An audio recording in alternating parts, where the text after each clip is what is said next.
नहीं है कि पहले बाप बेटियों के हमसाया हुआ करते थे और बेटियों के सर पे हाथ रखा करते थे, लेकिन आजकल बाप बेटियों के साथ मुजरा करते हुए नजर आते हैं। देखा पैसों की तंगी इंसान को क्या क्या करवा देती है, मुजरा तक इंसान कर देता है। पैसा ही पैसा होगा। तो ये सब कहते हुए तो मुझे बिल्कुल शर्म आ रही है, लेकिन मुझे कहना पड़ रहा है कि पैसा इंसान को क्या क्या करवा सकता है और क्या क्या करवा देता है। ये देखिए बहनें कितना मुजरा कर रही हैं, कितने अच्छे से डांस कर रही हैं, इनको पैसे चाहिए। व्यूज़ के चक्कर में इंसान कुछ भी कर सकता है, गिर भी सकता है, मर भी सकता है, पढ़ भी सकता है।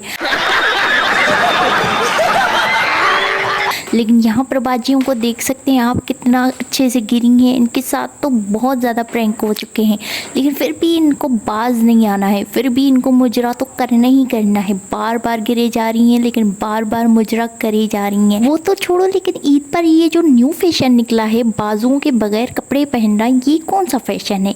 समझ रहे हो? समझ रहे हो आप? ये बेगैरतों वाला फैशन है या बेहयाओं वाला फैशन है? ये फैशन मुझे कुछ ज़्यादा समझ में आया नहीं है। फुल पैसे देकर आधे कपड़े खरीदना, ये कौन सा इंसाफ है? ओ भाई मारो मुझे, मारो मारो मुझे, मारो मारो। नहीं ये मजाक हो रहा है, एक सेकंड यार। लगता है बेगैरती ने पाकिस्तान में एक ऊंचा सोचा कदम रख दिया है। ये ऊंचा कदम रखने के बाद ना बेगैरती जाती नहीं है, और ये देखो जा ही नहीं रही, ये वापस आ गई। ये बार बार इंसान को मुजरा करने पर मजबूर कर रही है। कुछ भी करके कंटेंट तो अपलोड करना ही है और बेगैरती तो दिखानी ही दिखानी है। कौन कहता है कि ईद पर ऐसी बेहयाई करो, बेशर्मी करो? ईद पर ये कपड़े पहने जा रहे हैं। देखें गलाइयाँ बिल्कुल भी खाली हैं, बाजू बिल्कुल भी नहीं है कपड़ों में, और कपड़े इतने बेहया तंग परस हैं कि आप अगर पहनोगे तो आपको शर्म आने लगेगी। और मेरे जैसी लड़कियां अगर पहने तो माँ बाप पीट पीट कर उनकी जान ले ले। अगर बेगैरतों की बात हो रही है तो जन्नत बाजी पीछे कैसे रह सकती है? जन्नत बाजी और उनकी बहन वो तो सबसे आगे रहा करती हैं और सबसे आगे रहेंगी, क्योंकि मिलियंस में जो व्यूज़ पा रखे हैं इन लोगों ने बेगैरती के, तो वो आगे कैसे नहीं होंगी। जोर जोर से बोल के लोगों को स्कीमें बता दे। मुझे तो लगता है टिकटॉक का अजाब जो शुरू हुआ था वो भी इन्हीं की वजह से हुआ था, अब ख़त्म भी इन्हीं की वजह से होगा।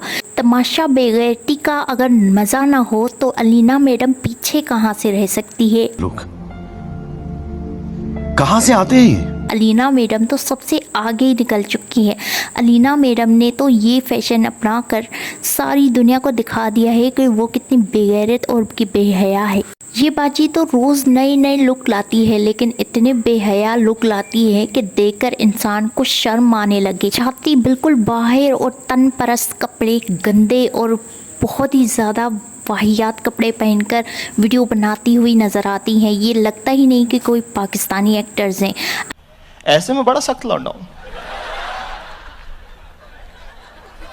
लेकिन यार यहाँ में अगर बेहयाई की बात करें ना, तो आजकल पाकिस्तानी एक्टर्स जो अपने आप को बहुत ज़्यादा समझते हैं वो भी इन्हीं बेहयाइयों पर उतर आए हैं, और वो भी देखें कितने गंदे और तन परस्त कपड़े पहनकर आए हैं।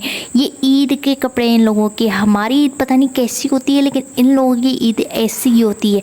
ऐसे तन परस्त गंदे कपड़े पहनकर आकर ये लोग वीडियो बनाते हैं और सोशल मीडिया पर डालते हैं। कल को कोई लड़की अपने माँ बाप को बोलेगी कि हमें ऐसे ही कपड़े चाहिए, हमें ऐसे ही कपड़े चाहिए, तो वो माँ बाप उसको मार मार कर भूसा बना देंगे, जैसे कि मेरी मिडिल क्लास फैमिली है और मेरी मिडिल क्लास फैमिली में ऐसा कुछ भी नहीं होता।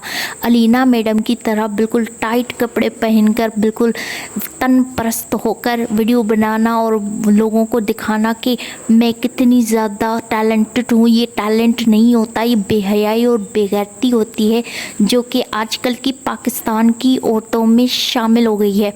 पाकिस्तान की औरतें जो कि बहुत ही ज़्यादा नायाब, खूबसूरत और टैलेंटेड जानी जाती हैं, लेकिन आजकल वो तन परस्त और गंदे कपड़ों की वजह से ट्रोल होती जा रही हैं। ये देखें इन बाजी को तो कपड़े मिले ही नहीं थे, लगता है इनको कपड़े कभी मिले ही नहीं है या फिर सिलाने के पैसे नहीं है। बहुत ही ज़्यादा गंदे और बहुत ही ज़्यादा नया तन परस कपड़े पहने हैं इन लोगों ने। तो आपने कमेंट करके बताना है कि ये वीडियो आपको कैसे लगी, कमेंट करके लाजमी बताया करें। और इसी पर ही मैं न्यू वीडियो बनाऊंगी और सिस्टोलॉजी पर अगर आपको वीडियो चाहिए तो वो भी बनाऊंगी, लेकिन आपने कमेंट करके लाजमी बताना है और इनका मुजरा लाजमी देखकर बताना है कि क्या इनका मुजरा अच्छा था या नहीं। मुझे तो बिल्कुल भी अच्छा नहीं लगा।